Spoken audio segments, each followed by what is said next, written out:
Hi, welcome back. Today I'm going to be doing a tag video. I thought because we're in the middle of the year, it was the perfect time to do the mid-year book Freakout tag. I haven't done a tag in probably like 2 years since the last time I did this tag, and like I said, I haven't done this tag in a couple of years, so I'm excited to do it. I don't really know what I'm gonna say. I have not looked at the questions ahead of time. I haven't really prepared answers, so this is just going to be a figure it out as we go kind of video. I'm excited, although I haven't read a ton so far this year and not a ton of standouts. I think that I still have read enough good things that I will have stuff to talk about in this video. Hopefully it won't be boring and lame. You know how it goes. I will tag or leave the links for the original videos down in the description if you want to go and check those out, as well as a list of the questions if you want to go and do this tag yourself. And without further ado, I'm going to go ahead and get started. Okay, so the first question is the best book you've read so far this year,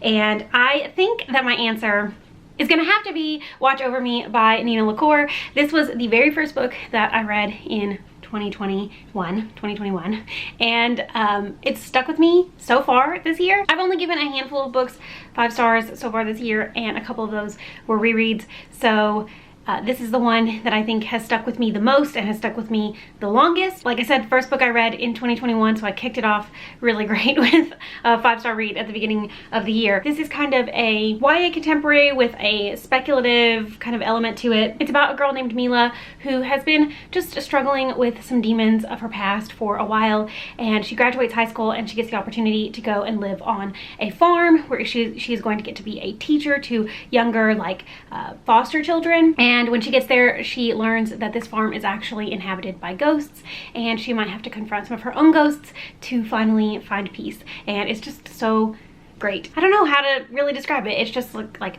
heartwarming, but also like haunting and hopeful, but also sad. And I don't know, it's just a lot of things. And it was a really great reading experience, and I would highly recommend reading it if you haven't. The next question is the best sequel you've read so far this year. I actually haven't read a ton of series yet this year. I haven't read a ton of sequels. I've read like the first books in series a couple times, but haven't continued on with a ton of series. So I only have a couple of options for this answer, and if I'm being honest, it's gonna have to be A Court of Silver Flames by Sarah J Maas, which I don't know if this technically counts because it's not really a sequel. It's a sequel to a series, like it's a continuation of a series. But yeah, I read this earlier this year when it came out, and I really enjoyed it. I really love Nesta and Cassian's story. I think that this book explored grief and trauma in a really interesting way. Yeah, it's like a little bit long, but it has some really great character moments. It has some really great plot moments.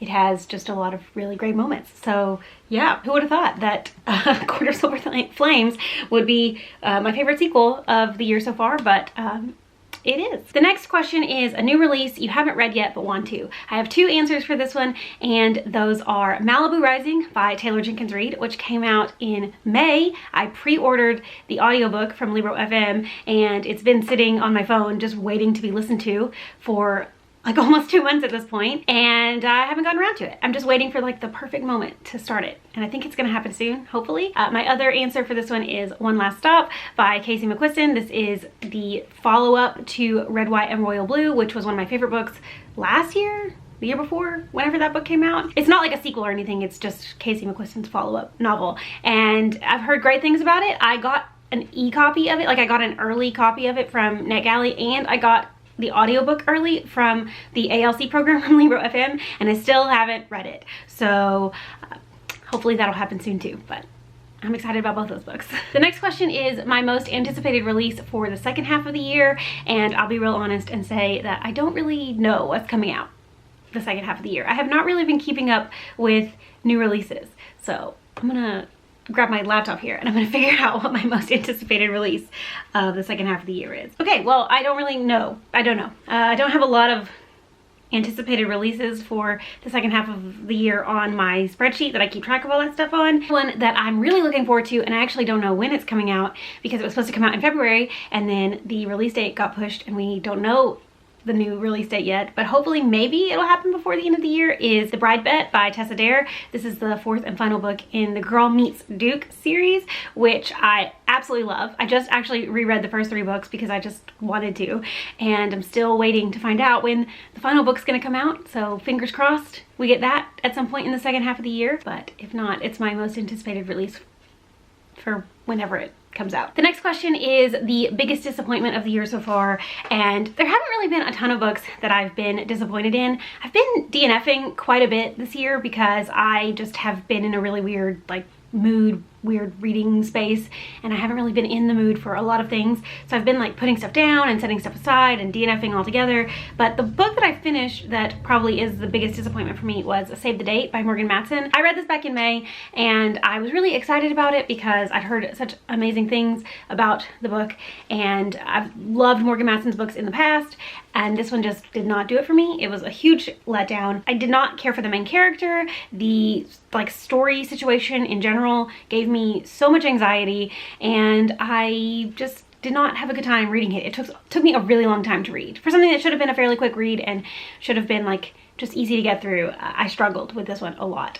So unfortunately, not the best. The next question is biggest surprise of the year so far, and I'm gonna have to go with Normal People by Sally Rooney for this one. I thought I would like this book. It was a 5-star prediction for me, but I didn't anticipate connecting with it quite as much as I did. I saw myself so clearly in both of the main characters at different points in their life. I just connected with these characters and this story, and I totally understand why Sally Rooney is so hyped now, because I absolutely loved this and I can't wait to read more from her in the future. I posted a vlog back in March of me reading a bunch of millennial fiction books, and I talk about this book pretty heavily in that video, so if you want to go check that out, I'll leave it linked down in the description. But this was just a huge surprise for me because I thought I would like it, I thought I would love it, but I didn't really anticipate exactly how connected I would feel to the story. The next question is favorite author, whether it be a debut author or a new to you author. I've read a lot of new authors so far this year,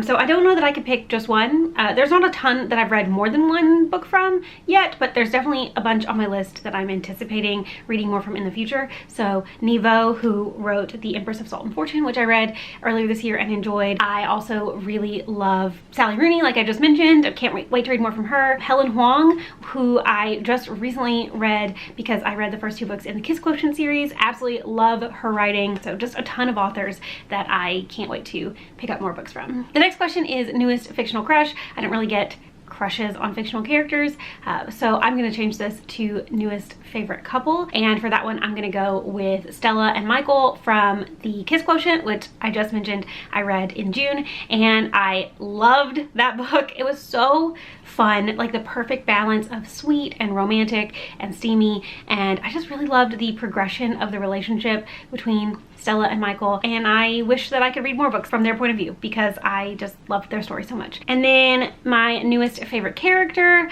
I don't know. I think I might choose Kel from A Darker Shade of Magic by V.E. Schwab, which I read for the first time in 2020 or 2021. Why do I keep thinking it's 2020? I read this back in January and I really loved this book, and I loved the characters, especially Kel. I just really liked his story arc from start to finish.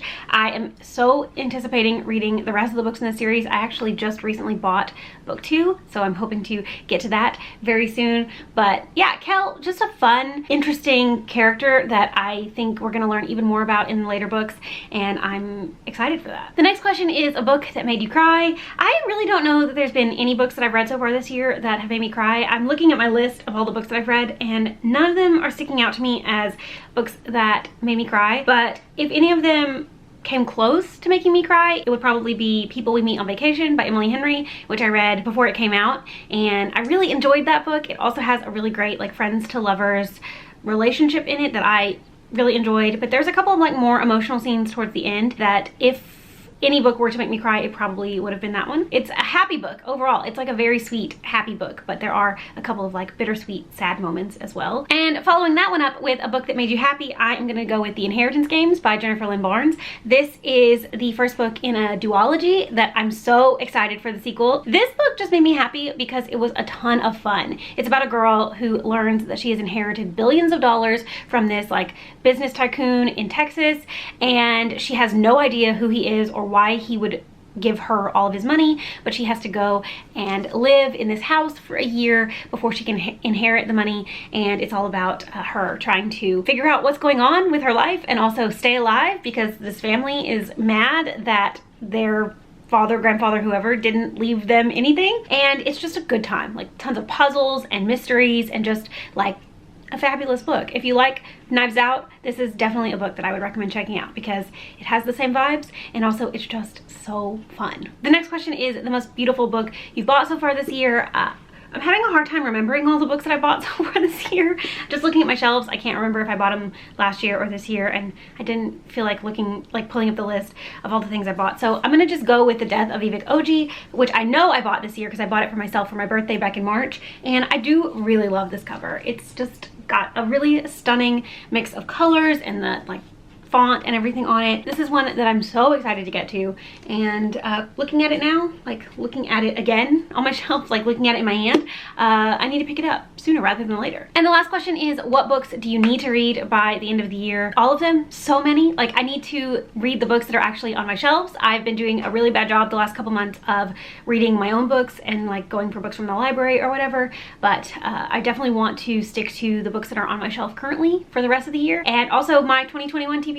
I still have 5 or 6 or 7 books on that list that I need to get to by the end of the year, so all those hopefully I'll get to. Focusing on the books behind me instead of the books that I want or the books that are at the library or whatever is my goal for the rest of the year. So that's my answer. So that is the mid-year book freakout tag. I'm not gonna tag anybody because I'm sure that anybody that wants to do this tag is already planning on doing it or has already done it. So there's that. Let me know down in the comments if you've read any of the books that I mentioned in this video and what you thought about them. Do you have similar or different opinions to me? I'd really love to know. Also, let me know some books that you are planning on reading by the end of the year, or what is like the one book that you definitely want to finish before the end of 2021. I'd really love to know that as well. Thank you so much for watching. I hope you enjoyed this video, and I will see you again very soon.